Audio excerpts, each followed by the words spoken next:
one of the common criticisms after Maduro's capture was that this would incentivize communist China to take similar actions in Taiwan. But most importantly, Xi Jinping's calculus on whether to take kinetic action against Taiwan rests solely on whether or not he believes he will be successful or not. So, Secretary Rubio, do you believe that the operation to take Maduro into custody will have any impact on communist China's actions or intentions toward Taiwan? No. Look, the situation on Taiwan is a Xi legacy project that he's made very clear that that's what he intends to do. And that's going to be irrespective of anything that happens in the world. Your point, though, is well taken, and that is the U.S. in conducting this operation, I think, was certainly startling to China, to Russia, to Iran, to any adversary around the world, because the U.S. is the only country in the world that could have done this operation. Thank you, Mr. Chairman. Thank you, Mr. Secretary Rubio, for being here. So some of the comments from my colleagues on the other side of the aisle are difficult to square with the record. The goalposts didn't move, nor did Maduro change. The only thing that changed was President Trump acted on what members of both parties said needed to happen.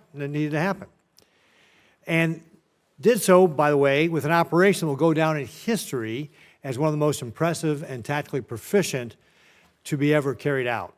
So, Secretary Rubio, I'd like to get your response to a few yes or no questions. I know that's typically not your nature, but please bear with me here a moment, okay? All right, let's hear them first. I hate game shows. Go ahead. For years, the United States had a standing bounty on Nicolas Maduro, correct? Have what, I'm sorry? A standing bounty on Nicolas Maduro. Oh, yes. And this bounty was increased by both the Biden and Trump administrations, correct? Correct. And despite that bounty, did Maduro remain in power? Yes. Did he continue to support drug traffickers? Oh, yes. Was Operation Absolute Resolve a law enforcement operation supported by the military? It was. Did that operation successfully remove Maduro and his wife, and they were taken into custody? Yes. Great questions. Thanks. Were any service members, law enforcement officers killed in that operation? No. Not any of ours. None of ours, right. Has there largely been a broad support across Latin America for Maduro's removal? Yes. And is the United States better off with Nicolas Maduro in custody? Yes, and Venezuela too. Right. I realize that you'll hear differing views during this hearing, but I want to at least offer my personal congratulations to you and everybody who helped carry this out, because the world is better off without Nicolas Maduro. A few weeks ago, you briefed the Senate on your three-phase plan. You've been talking about it here today on stabilization, recovery, and the transition in Venezuela. Is there anything this Congress can do to be helpful in executing on that plan? There will be in time, there's no doubt about it. On the stabilization front, in order to stabilize it, for example, we're going to have to begin to provide some licenses through OFAC. So as an example, if a company wants to go down and explore the opportunity to do some economic activity in Venezuela, they will require a license from Treasury to be able to do that. And so that doesn't require congressional action, but I wanted you to be aware of it when you start to see some of these things. Some of these are just exploratory. The second is, I think in time, look, Venezuela is a very wealthy country. This is not a country that's going to require money from the United States to rebuild, to stabilize, to transition. It really isn't. It has the ability to be, and it has been historically, the wealthiest country in the Western Hemisphere, in Latin and South America, in many cases. The problem is that the wealth of the country was being stolen. And so part of both the recovery and the transition phase is ensuring that you leave in place a prosperous, free, democratic, allied with the United States and friendly, but also prosperous Venezuela, where the resources of the country are being utilized responsibly and to the benefit of the people and their economy. So in time, I imagine we will be coming back to you with specific legislation that may be required to assist in that function. But we don't expect that this is going to require any spending on our part. On the contrary, unlike many of the other parts of the world we've gotten involved, Venezuela we're not spending any money in Venezuela right now other than whatever it costs to stand up our embassy. Let me switch gears on you a little bit. One of the common criticisms after Maduro's capture was that this would incentivize communist China to take similar actions in Taiwan. In my opinion, this couldn't be further from the truth. For starters, communist China doesn't care about international law or norms. They've demonstrated that repeatedly. Just ask the Philippines. Nor does it believe in international law even applies to Taiwan. But most importantly, Xi Jinping's calculus on whether to take kinetic action against Taiwan rests solely on whether or not he believes he will be successful or not. In this sense, the tactical proficiency displayed during Operation Absolute Resolve may have actually given Xi more pause to take than in taking action in Taiwan.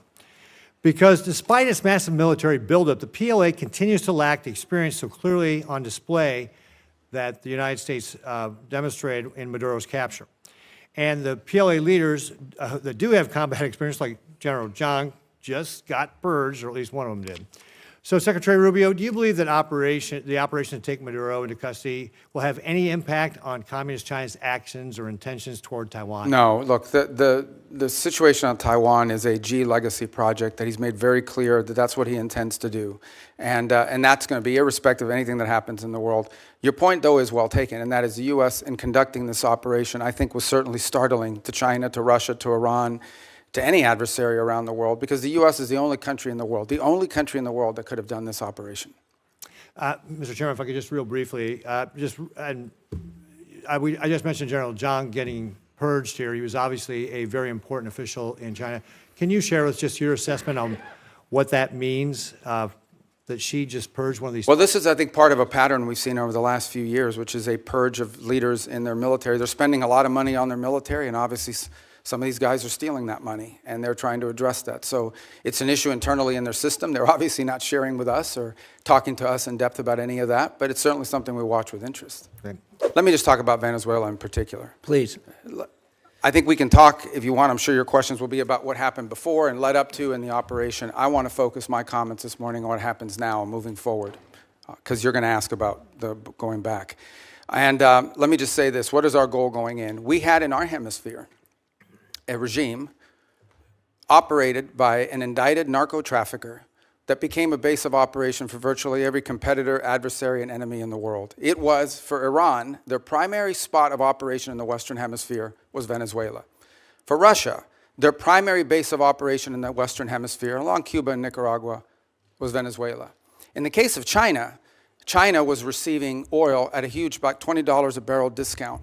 And they weren't even paying money for it. It was being used to pay down debt that they were owed. This is the oil of the people of Venezuela, and it was being given to the Chinese as barter at a 20%, at a $20 discount per barrel in some cases.